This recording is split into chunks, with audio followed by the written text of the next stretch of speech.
Hello, welcome to Life as It Is with Dora Middleton. I would like to start off by saying that today I would like to just talk about everything that's going on in the world today.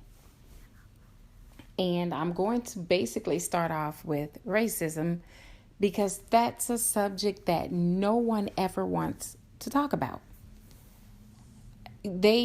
When you try to get on the subject of racism to try to get to the root of the problem, people they freeze up. They don't want to talk about it. It to some they would tell you it doesn't exist. It's not as bad as people say that it is, but it is. It's just as bad as people say that it is. We're living in a world today where you have people thinking, or people feel as if they are the only ones that should be here. Everyone else should go back to where they came from, is what they're saying. Okay. You're always so quick to say go back to where you came from. Are you going back to where you came from? Is my question to all of these people.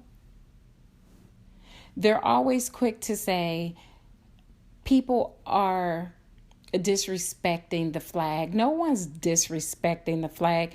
And my question is, okay, if kneeling is disrespecting the flag, then shouldn't you all feel the flag is being disrespected when you're tying it up and using it as a halter top or as a little mini skirt? Because I've seen it all done.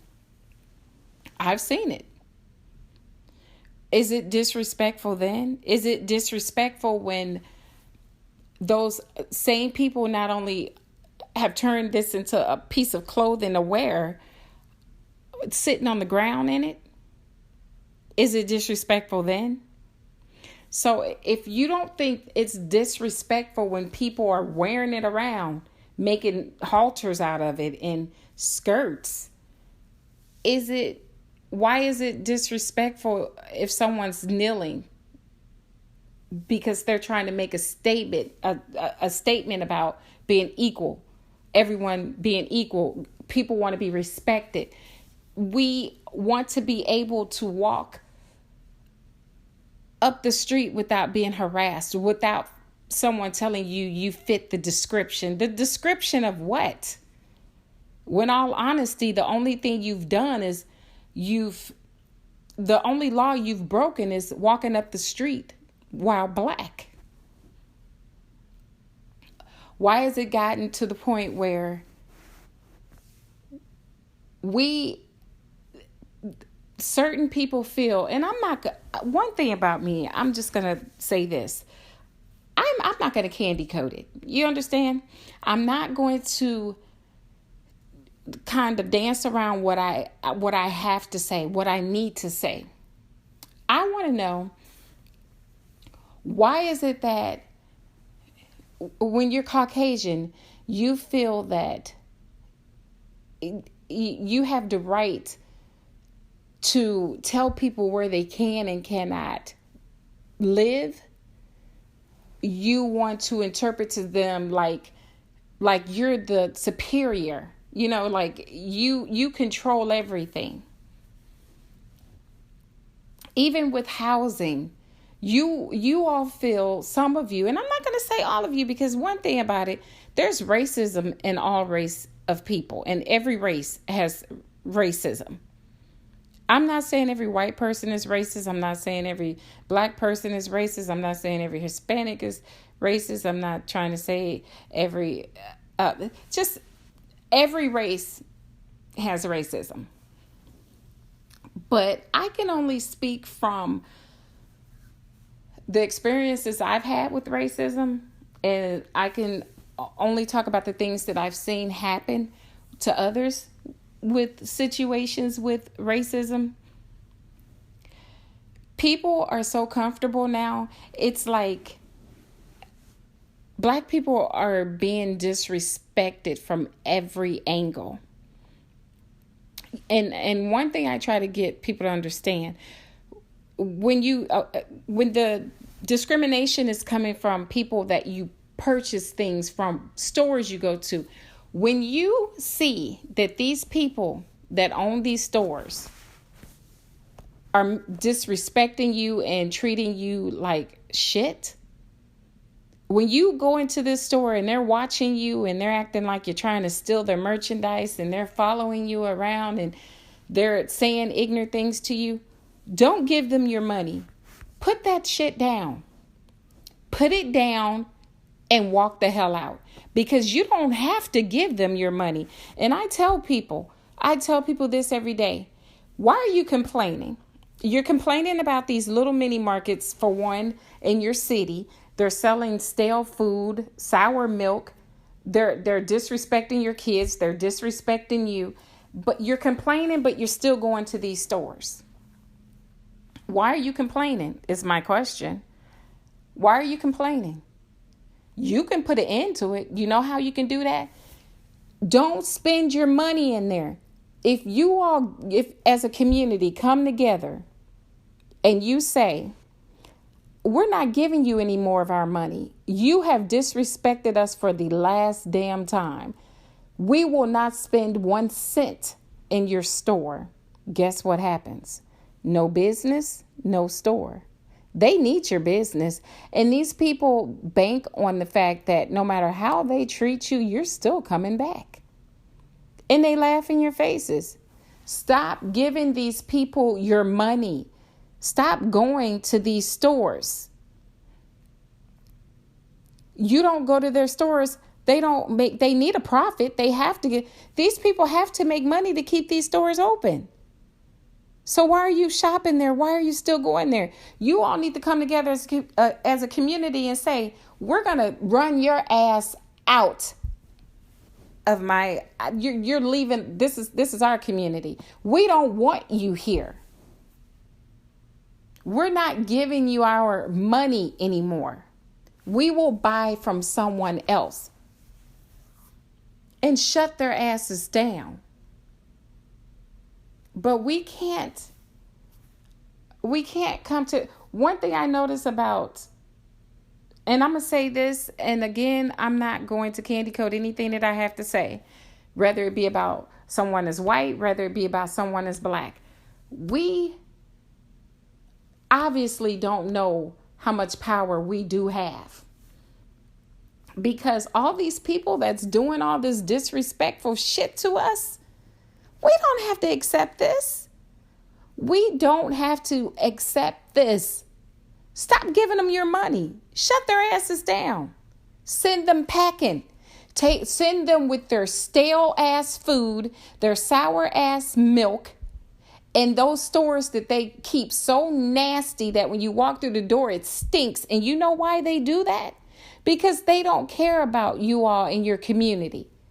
They don't care what they sell to you all. They don't feel they have to do anything but take your money. Shut them down. Stop giving them your money. Stop going to these stores. You'll end it all that way. Okay, let them see. You need me. I don't need you. There's a lot more where there's so many more stores I can be going to. I don't need you or your shit. Okay? That's what you all need to do. Stop giving them your money and shut their asses down.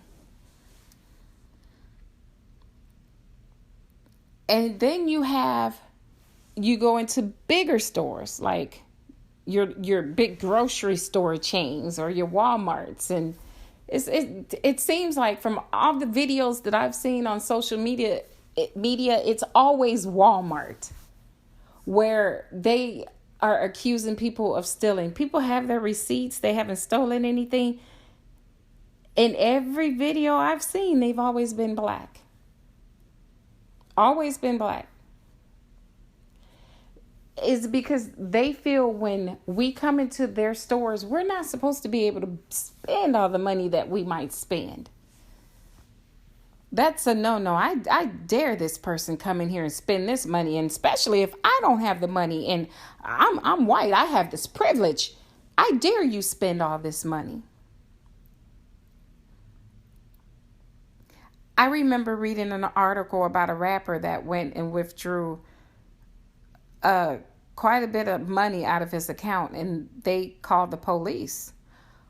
What the hell are you calling the police for? This is this man's money, and it just you have to, what, you have to kind of laugh at this BS to keep from getting so angry about it. You have to laugh about it. I remember I was driving my dad's car. I went home to visit my parents because I was living in a different state, and I was driving his car. And my mom was on the passenger side. It was a pretty expensive car. So the police flagged me, and I already knew I knew he was on some bullshit, and I will say bullshit. And okay, and I'm going to say this again. I keep my podcast real. I keep it 100. So you're going to hear some things that you might not like, but you will hear them. I'm not going to I can't force you to listen to it, but I will tell you that everything I say is 100% true, and I'm real, and I'm going to always keep it real. So I was flagged. Back to the story. I was flagged by this policeman. He pulled me over. He walked up to the car. I said, how may I help you? License and registration. Okay. I give him everything. I said, okay, why did you stop me? He said, your tags are expired. I said, no, sir. No, they're not. No, they're expired. Trust me on that. I said, no, sir. Trust me when I say they weren't expired. I know they weren't expired because I was at my parents' house when he went to the DMV and got his new tags and put them on. 2-year tags. And I'm just shaking my head at this bullshit. What it was in the neighborhood my parents lived in, we're not supposed to be able to live like that. And the car that my father has, that my parents drive, these cars, we're not supposed to be able to afford these things. And when he saw that I was not going to allow him to keep telling me I was driving with expired tags. I said, sir, can you not see what's on those plates? You might want to shine the light on them because you're wrong. And I said, do you want to also see the paper that the tags were attached to? Because I have those too. They're still in the car. So then he goes and he walks back to his car. He comes back about 2 minutes later. I'm sorry. Enjoy yourself. Have a safe ride back home. Okay, get the hell out of here with that BS. Okay? It's just things like that just pisses me off. I have stories galore I can tell you about. I'm driving to my sister's house, which she lives not even 3 minutes away from me. So I'm driving to her house. I was in the right lane. I couldn't make any turns until I got to the light. So I'm in this right lane waiting to make a right at the light. And this man tells me I got over out of the left lane and I didn't use a signal. I said, no, sir, I didn't. I drove this whole lane in the right lane because I drove this whole trip in the right lane because I knew I was turning. So when I came on this road, I came on in the right lane and I stayed there. Okay, so, and he asked for my ID and insurance, and I gave him everything. And I said, okay, so can you tell me the real reason why you stopped me? Because it wasn't because I got over without using a signal, because I never got over, period, until I made that right turn, and then I used my signal. So then he said, well, I'll be right back. Give me a minute. So he went back to his car, and I'm sitting in the car with my young daughter. Okay. She said, well, what did we do? Because you used the signal. I said, honey, we didn't do anything. It's going to be okay. So he comes back to the car, and he tells me, I couldn't call anything in to check anything. I take your word on everything that you've said. You know, your license is fine. I couldn't run anything because the system is down. I said, is that right? Okay. Your system is down. I said, okay. Thank you. I'll be on my way. Oh, okay. You guys enjoy your day. We were enjoying our day until you decided to pull us over for committing the crime of being black while driving. Okay, so then when I continued to drive on to my sister's house, and I got so pissed that I called back to that station and I asked for his supervisor. Okay, and he called me back, and I explained everything to him, everything that happened. And he told me, he said, I apologize for what happened. He said, I'm going to investigate. And he asked for the badge, if I knew the badge number. And yes, I did know the badge number. Okay, so I gave him everything that he needed. And he called me back. He said, I have a question for you. I said, yes. He said, now tell me exactly again, step by step, what happened. And I told him that. And I said, he also came to the car, and he told me when he got back out of his car, he couldn't run any of my things because your system was down. And he said, ma'am, our system was not down. That was a lie. He lied. And I also told him, if you want me to bring my credentials up there so you can run them, you go right ahead. Because I haven't even had a ticket since 1989. Okay? And here we are. We were in 2018 at the time. And I haven't had a ticket, hadn't been pulled over except for that one time when I was driving my dad's car, and still didn't get a ticket then because he pulled me over just for being black in that type of car. But this situation, I don't break the law. I have never broken the law. You know, and I was honest with the cop. I said, he didn't check anything. I said, he claimed the system was down. He said, well, he lied to you, and I want to apologize. He said, but I'm going to contact him, and I'm going to see what the hell happened. He said, because I don't appreciate my officers doing what he just did. So he called me back, and he said, I want to start by apologizing to you again because I'm about to tell you something which you already knew. He said, the cop lied. He said, the system wasn't down. He told me he ran your information and everything came back fine. He said, you had already told me he didn't run it. He said, you were honest from the start. You told me that he didn't run your information, and he lied and told me he did. And he said, I trust you.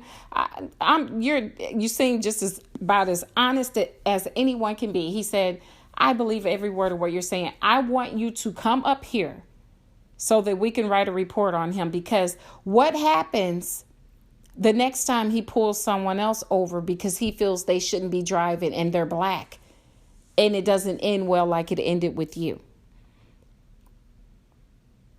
He said, I have a lot of officers I work with, and I have to be honest when I say some of my officers are very racist. They are. He said, I'm not going to sit here and lie to you. They are. Some of them are racist. And he said, you need to come up here and make a complaint about what he did to you. And the reason why I told this story is because people want to make it seem like cops or policemen are perfect. They're not perfect. And I'm not going to sit here and say every police is bad, because they're not. But I will say this.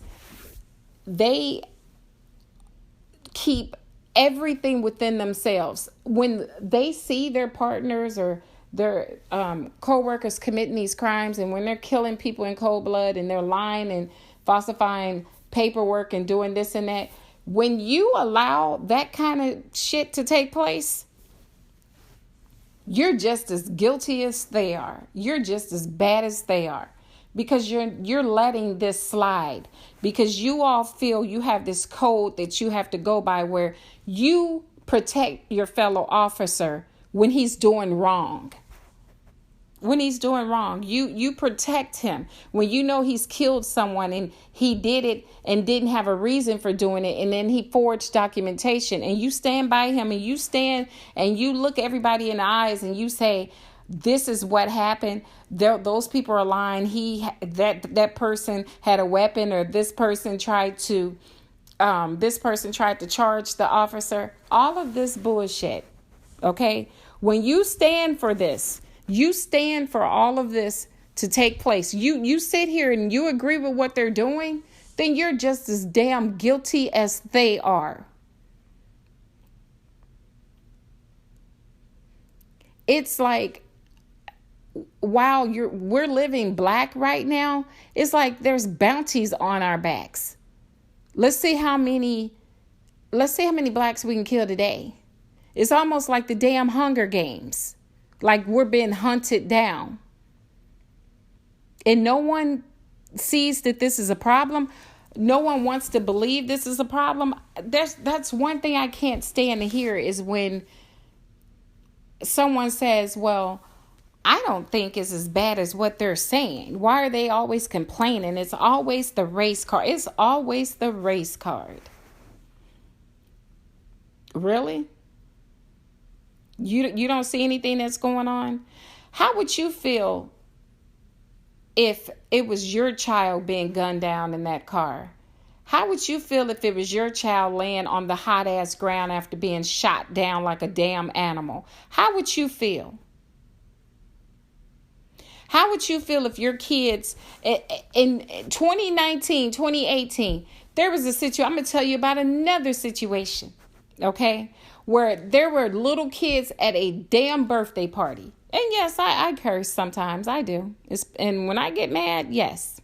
There were some children at a birthday party. And this really sickened me out. The little boy coughed. The water got in his mouth and he choked in the pool. In front of all of these people at this packed pool, in front of all of these babies, all of these children, you have a Caucasian woman runs over because the little black boy coughed because he was choking off the pool water. Everyone get out of the pool. He's spit in the pool. Get out of the pool. Like he's contagious. Like he was contagious. Oh my God. I really have to count backwards for this one. You know, it's like she wanted to bring back the old days where if your black foot went in that pool, they let all the water out and scrubbed it in order for the whites to be able to get back in that pool and not get the germs from this black person on them. I guess she was bringing that back that day in 2018. Are you serious? When the person that was there came and told me about that situation, I couldn't believe it. I could not believe it. This day and age, because the child choked off the water. You don't do that when you have grown-ups pissing in the water. Okay? But you are losing your mind because a child was choking off pool water, and you feel like it was something that was so disgusting to you that you wanted all the kids out of the pool.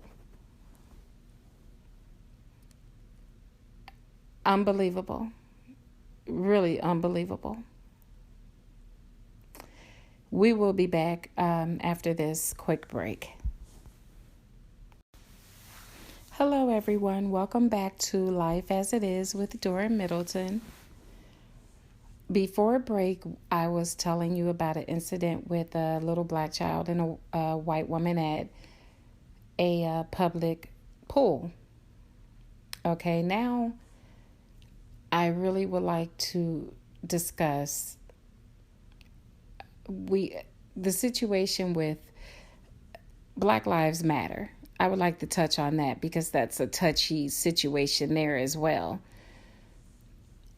I hear a lot of people saying, and they still talk about this on social media a lot, and that's why I'm bringing it up now. They say, well, why is it that black people are making it seem like their lives are that black people's lives are the only lives that they care about? And that's not what anyone's saying. That's what you're coming up with to make yourself feel good, but that's not the truth. Black Lives Matter isn't about, they're not saying, okay, your lives don't mean anything. We're just worried about black lives. No, Black Lives Matter. What they're saying is they want the violence to stop toward black people. They want the killings that have taken place with blacks being gunned down by policemen to stop. They want the killings where random people won't just be killing random black people. Like the situation in Florida with the man that shot and killed the young black child, because he felt he didn't like his music. It was up too loud, or he didn't like the rap. I mean, they're just talking about all of these situations that has happened with black people. They're just asking for justice. They want people to be punished, do their jail time for the crime that they committed when you're killing people and it's not necessary. You're killing them in cold blood. I think that people rather find something how can I phrase this? I think what it is when it comes to the black race, people feel we are supposed to just sit back and accept whatever's thrown at us. That's not, even if it's not justified. On social media, you hear a lot of people telling you see these comments they make toward black people. Oh, just stop using the race card. You're always using the race card. Well, they're using the race situation because it is always about race. I have heard so many people talking about their white privilege. Hell, I've heard, like I stated, the white guy that said, it's about time I start using my white privilege because of the color of my skin, I can get anything that I want, and I haven't been utilizing that. And it's about time I start to utilize that to get everything that I want. And people say, there's no such thing as white privilege. Oh, like hell, it's not. Oh, yeah, it is. I've worked in big companies, really big companies. Okay? Where you will have a Caucasian person call in and say, I can't afford this. I can't afford what you're asking me for.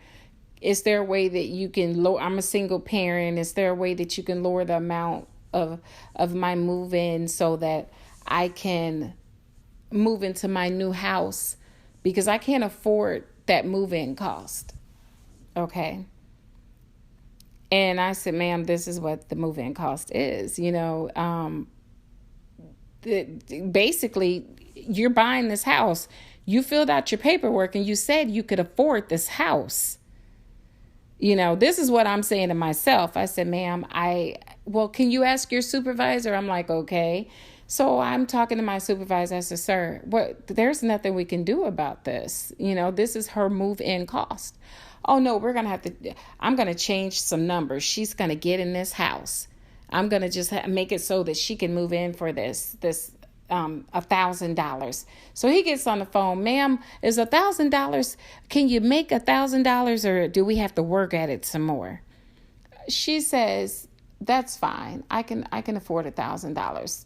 I just couldn't afford the $4,000. But you've known this. You knew that's how much it was going to be when you were approved for your house. So obviously you thought you were going to have it, or some kind of way you agreed to it. You knew that this is what you needed. But then the closer you got to your move-in day, with I believe only 3 days left till move-in, you realized you didn't have it. So you called in and said you were a single mom and you couldn't afford it, and he worked it for you and he got her exactly what she wanted. Okay, so then there's another call that came in with a Black woman, and she says, I ran into a little bit of a problem. Is there any kind of way that we can do something about the cost, the closing cost? I'm sorry, something came up. I had it, but something came up and I was unable to come up with the full amount. So I'm thinking to myself, okay, well, it can be done because he just did it for her. And what he told me is she shouldn't get a house that she can't afford. I said, oh, okay. I said, so you're saying you're not going to do anything, right? He said, no, we're not going to do anything. She's getting a house she can't afford. So I'm basically looking at I pulled out both files with him standing there. I said, no, actually, she can afford it. So obviously, she just ran into a problem. On the other hand, the one that you worked with can't afford it at all. Do you understand that? Are you seeing what I'm saying? She can't afford it, but you all put her in a $200 and something thousand house that she can't afford. Look at the pay stubs. Look at what she makes. She can't afford it. But you made it work for her anyway. So how's she going to keep the house? Are you going to pay her bills? And he's just looking at me like, okay, whatever. I said, so, but then this woman, look at her. Look at what she makes. She can afford it. The Black woman could actually afford it. And I hate to tell the situation by black and white, but it happened that way. It was a white woman, Black woman. So I have to tell it the way it happened. I said, so obviously she must have ran into a problem. Here's her check stubs. Here's everything. She can afford it. She just, like she said, something happened. So why is it that you're not willing to do for her what you just did for this Caucasian woman? Well, she knew what? I said, actually, they both knew what their closing cost was going to be. So you should have your ass right here trying to figure out how you can help her the same way you did her. Do you think he did it? Huh. Yeah, don't hold your breath on that one. I have seen so many things that have taken place that was really racist, that is unbelievable. I've had people tell me, I don't want you handling all my money. What race are you? I really can't tell by talking to you. You sound white, but what race are you? I said, I sound white. Oh, wow. Okay. I said, no, ma'am, I'm Black. Black? Oh, no, I don't want anyone Black handling my money. I said, well, that's fine, ma'am. Let me get you to someone else. Okay. So when her call continued to go unanswered, when the person she wanted, which was a white person, to handle her money, then she wanted me to handle it. I said, ma'am, I'm going to let the person that you feel that you trust handle your money, so I can give you their voicemail because you keep coming back to my desk. So I'll send you to the other office because I'm not the one that you want to handle your money. Okay. Now you want me because they don't want to take your call. They're saying they don't want to deal with with her bullshit because they didn't feel like dealing with it. So they didn't want to do their job. I was willing to do my job and handle her money, handle her situation. And she didn't want me to do it. So I was going to let the person handle it that she wanted to handle it. It wasn't me. So I stepped out of the equation. I turned it over to someone else in my department that could handle her situation since she didn't want me to do it. I wasn't going to argue about it. I have been told, people have called in and said, because of this damn Obama, I can't pay my bills. This is when he was in office. I said, you think it's his fault you can't pay your bills? I would think it's your fault you can't pay your bills. You know, I'm saying this to myself. You know, I'm one thing about me is I don't disrespect anyone. But I'm in my mind, I'm saying, you know, how is this his fault? You know, and then they turn around. I guess you voted for that goddamn loser and this and that. And I said, oh, I'm going to stop you right there. Okay? I'm doing a job. If you want my help, I am here to help you. Don't ask me who I voted for.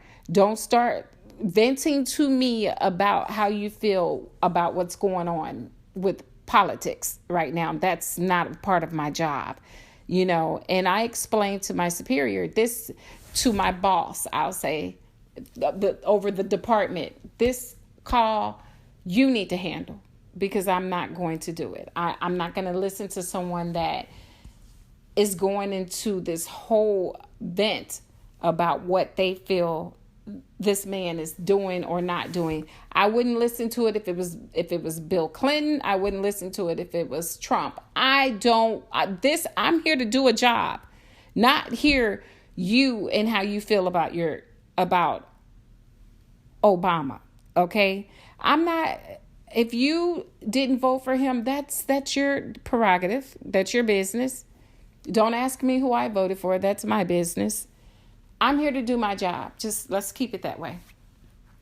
I have dealt with so much racism in my life, and I'm still humble. I'm still the same nice person that I am. I'm nice to everyone. I don't let that change who I am. It hasn't changed me to become this vicious person. It's opened my eyes to a lot of things, and that's why I'm talking about it right now, because I'm tired of people tiptoeing around the, you know, racism and race issues. Everyone wants to tiptoe around it. They don't want to talk about it, and that's a problem. Because if you don't want to talk about it, you're not trying to find a solution. And anytime anyone, and I say this in all my podcasts, anytime you don't want to be a part of the solution, then you are more than willing to be a part of the problem. Okay? And I'm just so tired of all of the racism and hatred that's going on in this world today. I kind of shy away from watching the news now, because I'm like, it's always the same BS. And then here's another situation that I want to discuss, and that's the issues with the drugs, opiates, and everything that's going on. You have people ODing every single day. Every single day. They felt it was okay when they thought that this drug would just be in the inner cities. And now when it was happening in the predominantly black areas, it was, oh, they're just druggies and they're thugs and they're selling drugs, they're using drugs and they're ODing and this and that and all this. They were just druggies. Now that it's hitting in the suburbs, it's an epidemic. It's a drug epidemic. They need to get these people help, is what they say. You need to get them help. You put them in rehab when they have OD'd 3, 4, 5 times, or some of them do it every day. Okay? And it's sad, but it's happening. Okay? Now, when you thought that it was just touching the black race, inner cities, the people in the inner city, you didn't care. You weren't trying to get them into rehab programs. You weren't trying to help these people at all. They were dying. They were ODing. You didn't care. You felt they were dope heads. They were worthless. Their lives meant nothing. But now, since it's come to the suburbs, oh, you all are working in any way. You're trying everything you can to put a stop to this. And the reason why it got out of hand is because your asses didn't do shit to stop it when it was in the inner cities. And now that it's in the deep suburbs, oh, you're trying everything you can do to put a stop to it. But it's your fault it got out of hand.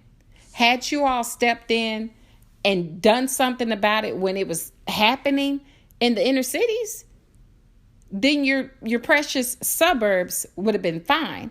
But now it's so bad in the suburbs, and it's really bad because the parents of these children, they're feeding them the money, they're giving them the money, and they're buying the drugs. They're helping these kids with the addictions that they have. You're giving them the money, and they're buying all the heroin, all the whatever it is that they need, whatever they want to snort, whatever it is they want to use. Their parents are feeding their addiction, and it's getting out of hand. And they're doing it because they don't want their children to be mad at them. You're not here to be your children's friend. You're here to be your children's parent. So if your child is on drugs, you make sure you get this child in rehab. I don't care how many I hate yous you get, or you're ruining my life. I don't care. I guess you can hate me, and I guess I'm ruining your life because your ass is going to rehab, and you're going to stay there until you're clean. I don't give a damn if it's 2 months, 2 years, 10 years. You're going to be in there. But that's not how these parents are. I have talked to parents that has a child that's addicted to drugs. And what these parents have told me, well, I don't want to alienate my child. I try to be my child's friend, and I hate to see my child angry. Okay, you hate to see your child angry, and you don't want to see your child angry. The question I've asked them, well, do you want to see your child dead? Do you want to see them putting your child in the dirt from ODing off drugs? And don't just look at me like you can't answer that question. What would you rather see? What would you rather happen? Have your child just scream out, I hate you, and you still sign them papers to put that child in rehab? Or you take the key to the vault when they're putting your child in the ground because the child has OD'd off heroin? That seems like that should be an easy question to answer. You should be wanting to put your child in rehab. But the situation here is there's places for them to go dealing with rehab, but I'm going to tell you a story. And one thing, I talk to everybody. I can hold a conversation with anybody, anywhere. Okay, that's the type of person I am.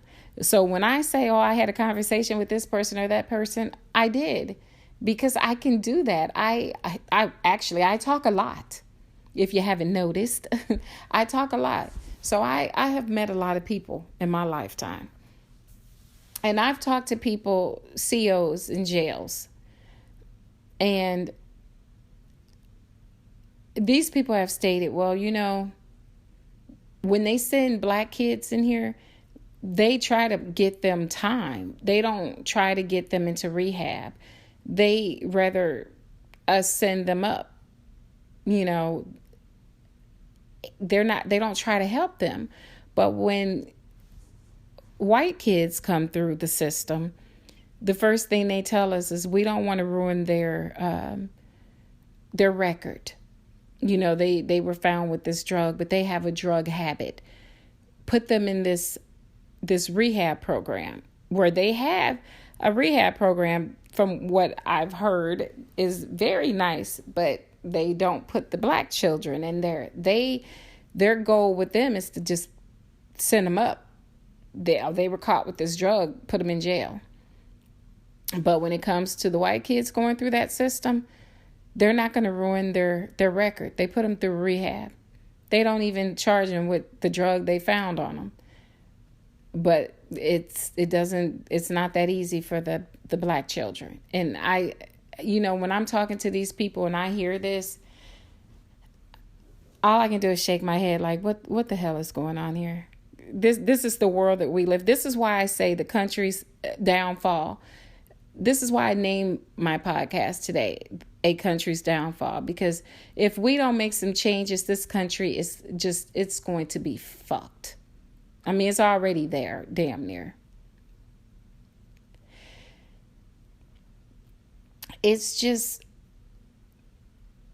it amazes me. I'm just so amazed at how where's all the hate coming from? What is the problem? I just want everyone needs to sit down and just ask each other, what is the problem? Why do you have so much hate in your heart? Where is it coming from? I know it's taught at home. I do. But there's some issues here. Someone's not working out their issues. People are just riding around full of hatred. Like I say, you're due to see a person on the street and you look in their eyes. You all have that eye contact somehow, and all you see is pure hate in their eyes. You have people randomly shooting and killing people driving just because they're black. There was a black woman that had a car accident and she knocked on someone's door for them to call 911 and they shot and killed her. Are we at that point in time where you can't even you can't get help anymore without maybe losing your life? You have to tell your children how to drive while being black. That's a shame. It's a shame. You have to school your children on what not to do, how to act, how to hold your hands while being black.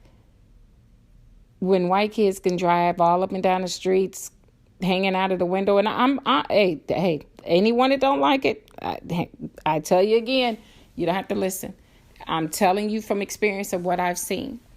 I live in the deep suburbs. Yes, I do. Predominantly all whites. That is where I live. I see everything, okay? You see these kids, the parents give them the money, they give these kids these expensive cars. The kids are on all these drugs. They're doing the drugs, they're drinking, they're driving, they're doing it all, and they're crashing. And then they turn around and say they don't know what happened. You know exactly what happened. You were feeding their drug and alcohol habit.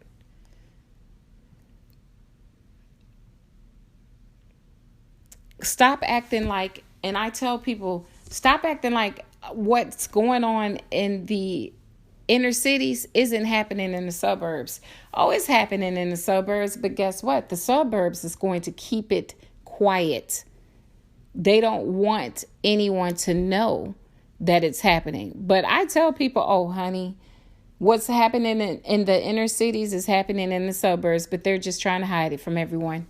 They don't want to tarnish the name. They don't want to tarnish the suburbs. They don't want people to know, wow, this is happening in those suburbs. Are you serious? Because it costs a lot to live here. The houses are really big and nice, so you feel you don't want people to know the true crimes that's happening here about you. I mean, you got crime happens everywhere, but stop hiding it. Be honest about it. You have the murder-suicides.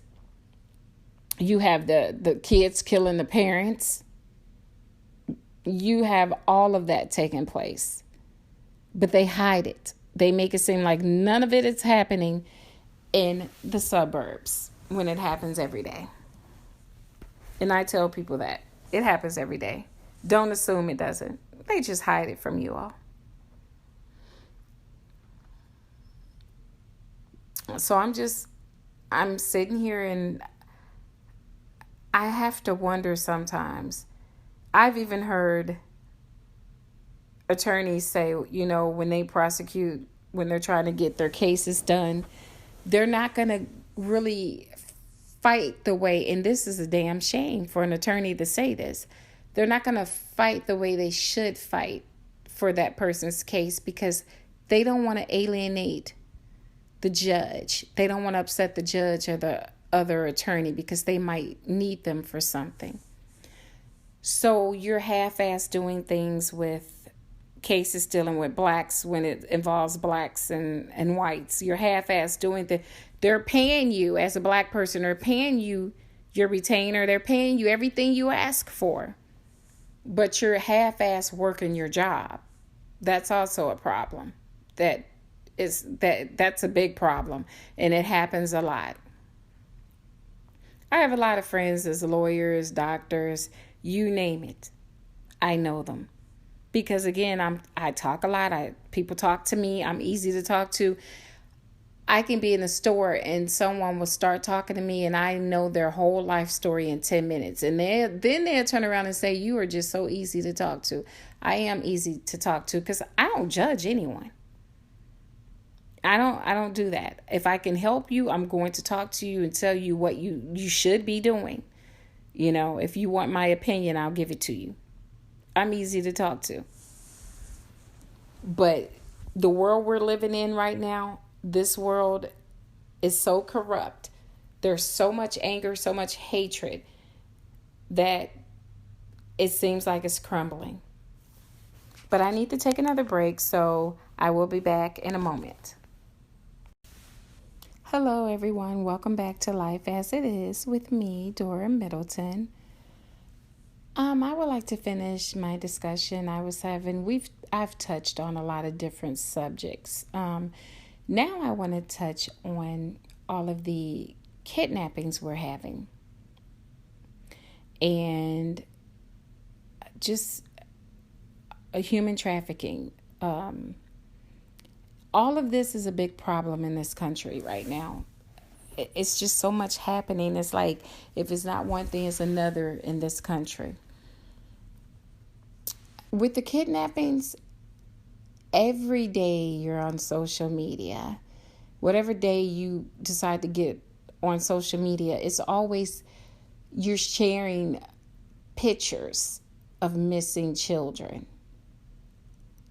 And you're sharing, and it's like, are they ever going to find these kids? But what I have noticed,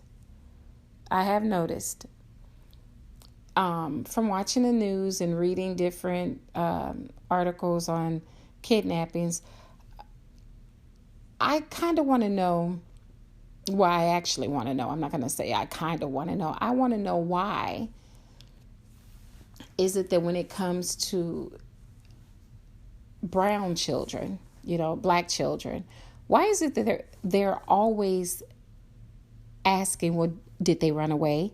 Or they're saying they're probably with friends, or it's never what it is that they were kidnapped. It's like they always want to make it seem like this child just decided to run away. And I've noticed with others, when it comes to a white child, it's urgent. They're in danger. It's never did they run away? Did they have a reason why they didn't want to be at home?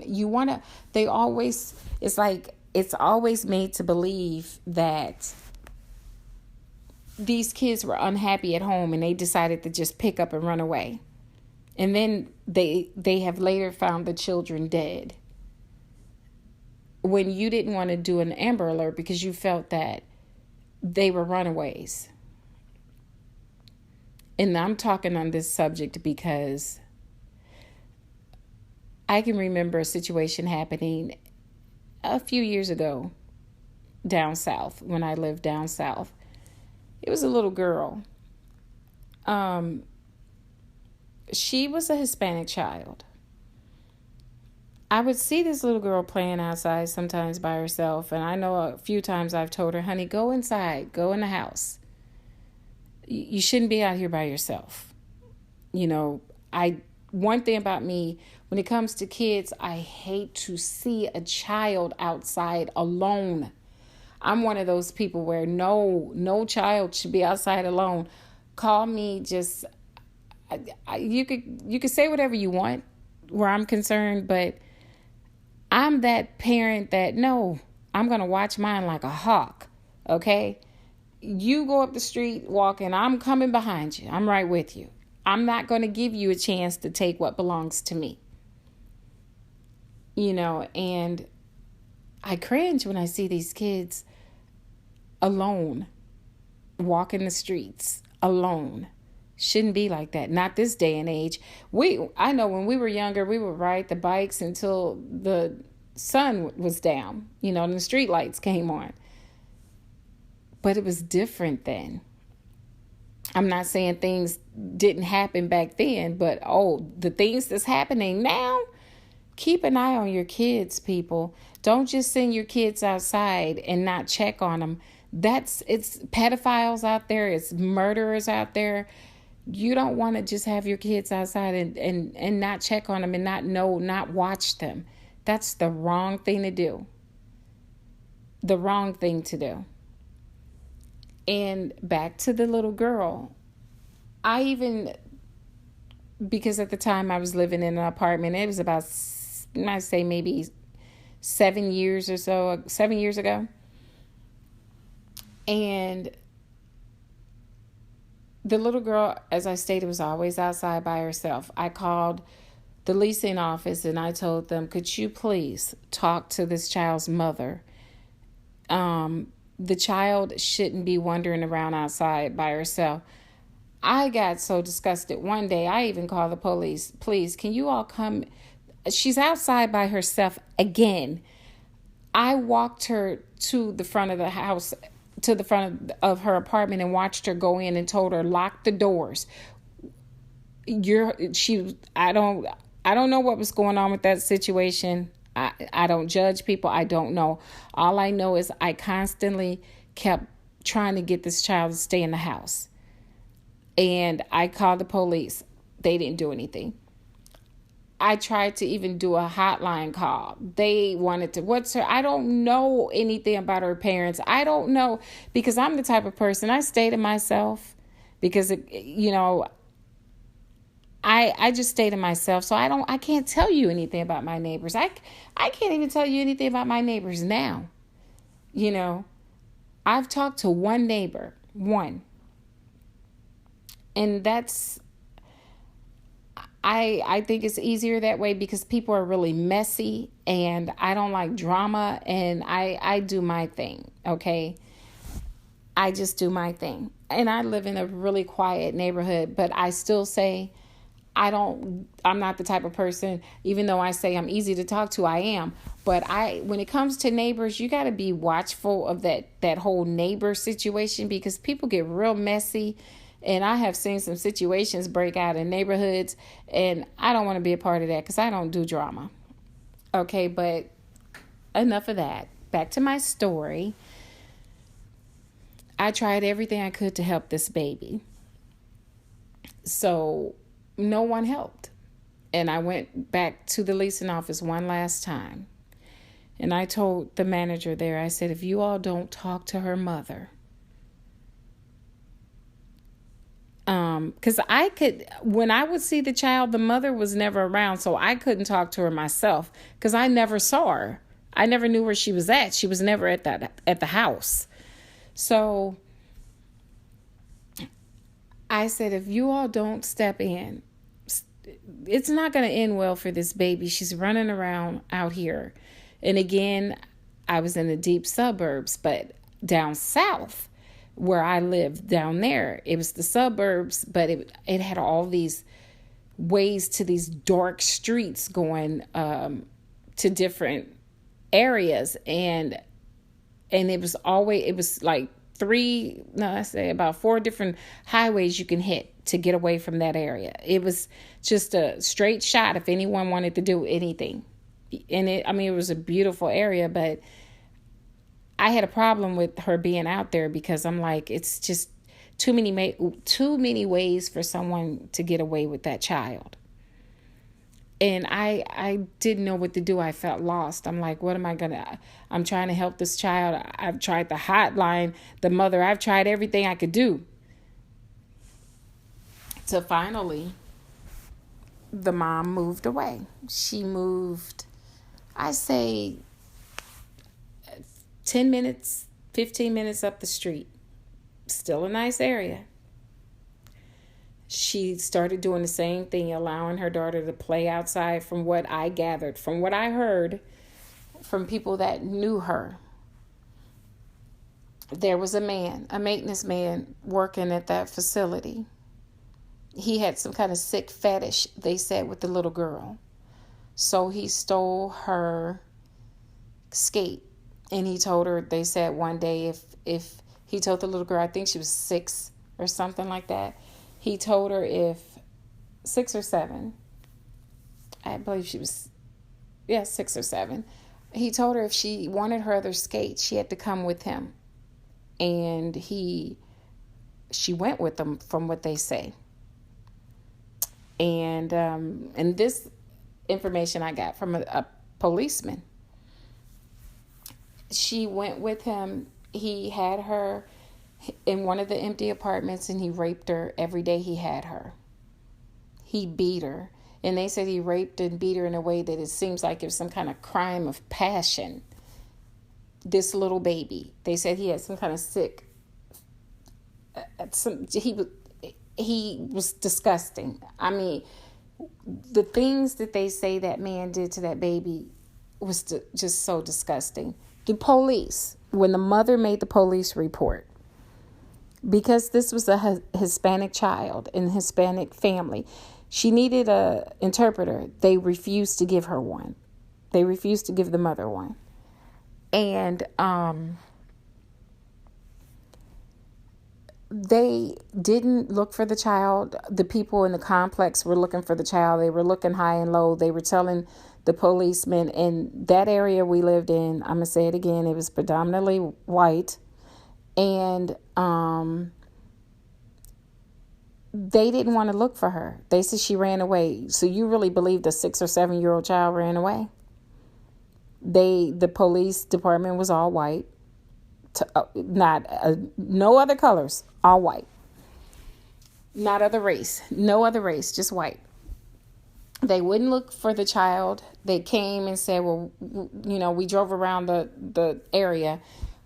We can't find her. They didn't go in any of the empty houses. They didn't check the trash dumpster. They taped everything off because she was missing from that area. So they didn't want people to bother that area, but they didn't try to look for her. So the people in the apartment complex continued to look for her, and they found her in the trash dumpster that the police refused to look in. And when the police left, the people in the complex looked in the dumpster, and they found her in there dead. And she was in so bad of a condition, the cop said that he was speechless. He said all he could do was cry because he had a daughter her age. And this was he was a cop, but he wasn't white. And he said when they came in there, they fired half the department. Over half of the department was fired because he said they had a good old boy system out there, and they didn't give a damn about that little girl. And had they tried to find her, they might have found her, and she might have been alive. But they didn't give a damn. They didn't care about finding her. They mistreated her mother, wouldn't give her an interpreter. They wouldn't do anything for that little girl. And so the reason why I told this story is because I want people to realize the difference. People sit here and say there's no difference in how situations are handled. It is a difference. It is. I remember doing a report in college, and I decided to do my report on missing African American women.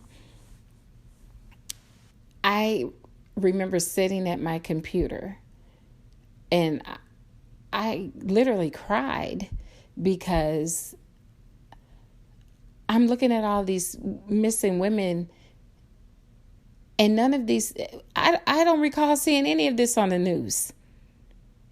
None of them. But yet, they constantly had that story about the missing child in Aruba. And don't get me wrong, it was around that, that time. And every story, I think, every child should be looked for, regardless of their race. I'm not saying they shouldn't have had her, Natalie. I'm not saying they shouldn't have talked about her. I'm saying, why didn't you talk about the African American girls that were missing? It was so many of them. I didn't know what I was speechless. And I remember writing about that. And a female in my class said, well, why is it that you're just writing about black people? I mean, look at the white people that's missing. I said, ma'am, you know what? Yes, it is white people missing. But you know what? There's a lot of black ones missing as well that don't even make the news like the white ones, So are you going to tell me that I shouldn't write? My report was strictly about missing black women because we don't get that type of coverage when black women come up missing. They don't get that coverage. We all know that. The black children don't even get that type of coverage. We know that. It goes back to what I'm saying when I say sometimes, this is why people say Black Lives Matter. That's why they have Black Lives Matter, because they're trying to get people to understand that our lives matter just like the next race. Why are we not looked for why are blacks not looked for when they're missing? Why is it that they're always runaways? Why do you want to say they're runaways when they're not? Why are you finding all these black children that's missing? And when you find them, why are their organs gone? Would it be organ harvesting? I have looked at so many stories on the news where they've said a black child found with all of the organs missing. So are these kids being killed and their organs being stolen? There's an area in my state right now where there's so many missing black women in that one area. And the police don't think that's a problem? Do they think it's normal that they're all missing from that one damn area? They don't care. They don't care. We get the word out about what's going on with black people through social media. We have to start sharing things with each other on social media. And then what happens when we share it? Then you have the Caucasians that want to cause problems with you on your page and tell you shouldn't be. Why are you sharing this? Why aren't you sharing the stories about the white people? Because you all share the stories. The news share the stories about the white people. And I can honestly say, anyone that's missing, I share it. I don't care if they're purple, blue, yellow, green, red. I share the story. Because I'm for everybody, okay? I don't see race, all right? When someone needs help, they need help regardless of race. So I'm going to share it either way, regardless of what race you are. But when you come on someone's page and you want to argue with them because you feel they're not doing what you feel they need to be doing, you get your airtime. The news, the media is going to cover you. They're going to cover that story until they're black and blue. Okay, they're going to continue to cover that story. But when it's black children, you don't see it. So why are you angry? It's like people are angry when you say a black life matters. Why are you angry? Do you think that black lives don't matter? Why are you going and making up all lives matter? We know all lives matter. Okay, we know this. But when you turn on the television and you're always seeing guns pulled and cops have guns at black children's heads over dolls and something stolen from a dollar store, and you're pulling guns on the children, and a cop did kick down the door of the wrong house and shot an innocent child, a black child, in their sleep. Do you think that that's okay? There's so many crimes that's taken place against the black race, and no one's been punished for them. And I'm going to say right now, we had the slavery. Black people were beat, they were hung, they were set on fire, you name it, they did it all.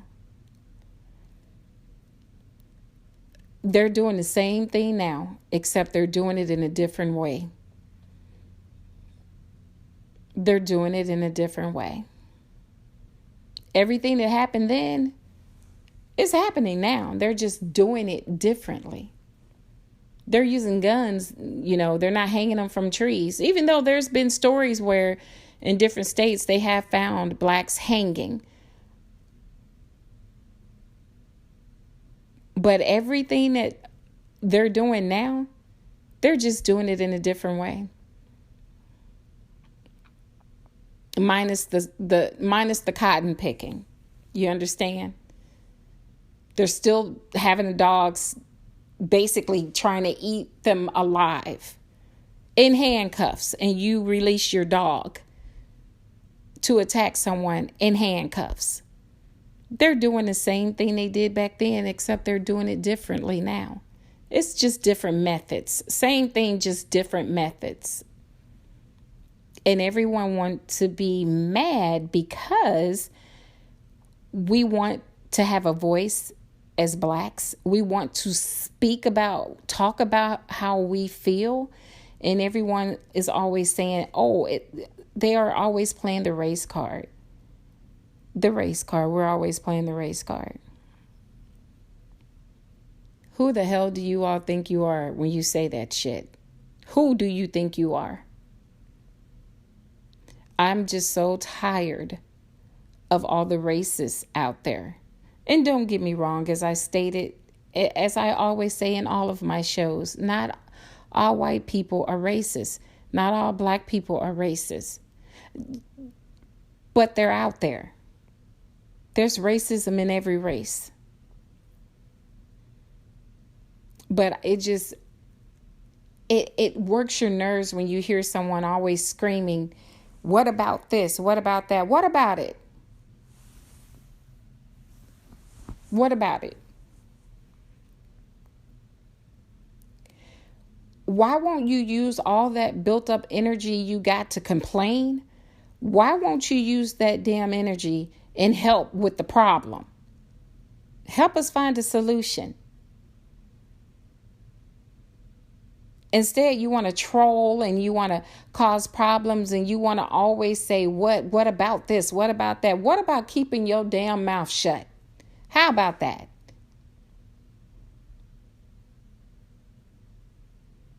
Because you're not trying to get a solution. You're just trying to add to the problem. We don't need that right now. We need people that is going to be willing to come together regardless of race, regardless of color, and find a solution to all of these problems. We don't need a big mouth that's always just talking about, well, why are they using the race card? Why? Everybody's trying to make America great again. Really? I want to know how you're planning on doing that. Are you making it great by committing senseless murders against a race of people? Are you making it great by spreading racism all over the place? This world that we live in today is crumbling. Okay, it's crumbling, and it's crumbling fast. And until everyone opens their eyes and put all that racism bullshit behind them, we're not going to get anywhere. In a minute, you're going to have people fighting in the middle of the damn street. People are literally going to be killing each other. Not only because of race, but because of food and medicine. In a minute, because people can't afford food. People can't afford their medicine. People can't afford anything. Everything is just so screwed up right now in this country.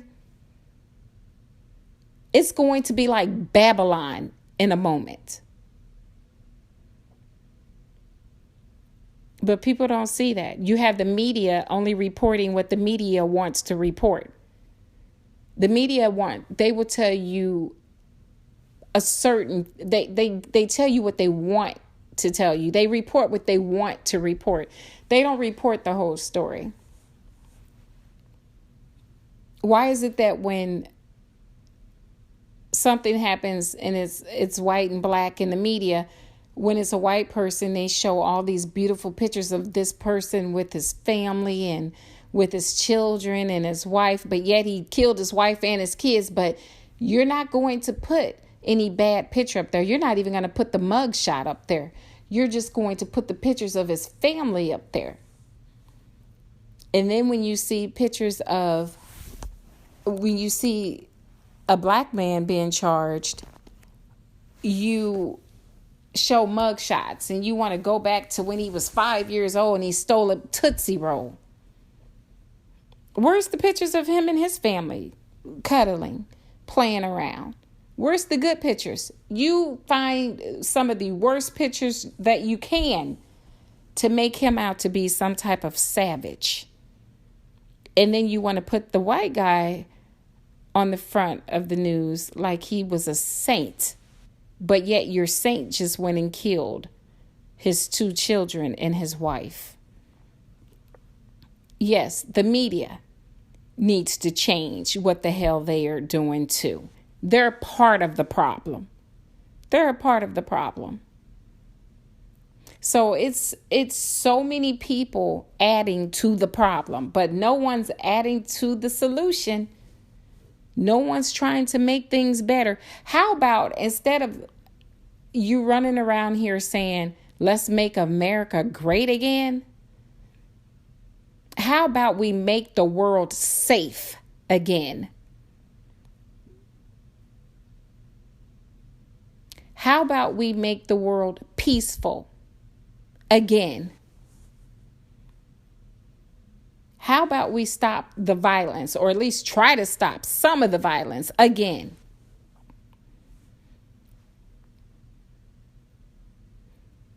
Because I'm just tired of it. I'm tired of turning on the news and looking at all all of this mayhem. It leaves you nauseous. All you can do is shake your head. When you get in your car, you're afraid that you might get in your car and drive past someone that don't like the fact that you're driving black today and decide to take his gun out and shoot you. It shouldn't be like that. You shouldn't have to worry about that. Kids shouldn't have to worry about if they're going to be stopped and harassed and searched by the law. They shouldn't have to worry about if they walk past someone's house that this person they shouldn't have to worry about the person running outside and shooting them down saying that they were trying to come to their door or something. You can't even walk up the street being black these days. You can't even shop while being black because all they want to do is accuse you of stealing. You can have $1 million in your pocket, but when you go in that store and you're black, you're a thief. In their eyes, you're a thief. They don't give a damn. I dare you come in my store and shop. I dare you come in the store where I work and you spend more money than I have to spend. We got to change this. This is that bullshit I'm talking about. So yes, it pisses me off every day seeing all this. It pisses you off because you're looking like, damn, instead of getting better, it's getting worse. People chanting racist things and no one finds that offensive? You think it's okay? Go back to your country? Hell, what if, are you going back to your country? When is the madness going to stop, people? When everybody's all loaded up with guns and shooting each other dead in the street? Or when people are fighting in the street over food, water, medicine? Because the way it's looking, no one is going to be able to afford anything. So either you're going to be rich or you're going to be poor. They're knocking out the middle class. So it's either rich or poor, people. So while you're promoting your anger and promoting your violence, if you're not a part of that rich bracket, then I guess you're going to be poor. So how about you promote awareness to what's going on in this country? Stop promoting hatred, bigotry. Just stop it. Because I am tired of it. We are all tired of it. Okay? Make a change. Make a change. Okay, I hope everyone I hope you've enjoyed listening to my podcast. I am going to keep them coming. And as always, I'm on that reel. So everything I talk about will be totally true. Everything is real. I'm not going to candy coat anything. I'm using this as my way of voicing I'm giving myself the voice that I need to talk about everything that we need to talk about. Because when you try to talk about these matters on social media, then you get the people that wants to make America great again, turning in everyone's pages when you're just trying to talk about the things that's going wrong in the world. So I decided, you know what? I'm going to give my voice. I'm going to have my voice on my podcast. You're not going to stop me from from saying what I want to say. You don't have to listen. I'll tell anyone, you don't ever have to listen to any of my podcasts. But if you're someone that's true, you're someone that likes truth, you're someone that likes everything being told, you like a person being real, and you want to have a decent discussion without someone interrupting you because they don't want to hear the problems that's going on in the world, so they try to close your mouth, block your voice. I'm not going to allow anyone to do that to me. This is my podcast, and my voice will be heard. And I just hope that there's people out there that understand where I'm coming from and feel the same way that I feel, that we need to make a change in this world. We all need to sit down and talk about what's going on and try to figure out something that we can do to change it. Because right now, this whole world is at odds with each other. No one's getting along. No one is getting along. Everyone is hating everyone. And the sad thing is, half the people don't even know why they're hating. They're just following in someone else's footsteps that's promoting hatred.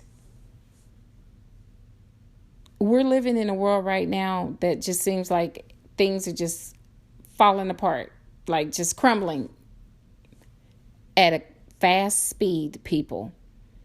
We need to come together and figure out how to change this. We need to make a change, or all of this hatred, bigotry, all of this is going to be the country's downfall if we don't get it together. Well, until next time, I appreciate you all taking the time out to listen to my podcast. As always, I hope that you all decide that you want to make a change, because I've decided We need to make a change in this country, in this world, everywhere. Everywhere, there's fighting everywhere. Everyone is at odds. We have got to do something better. But until then, thanks for tuning in to Life as It Is with Dora Middleton. And until next time, I'll see you later. Or shall I say, I will talk to you later. Take care.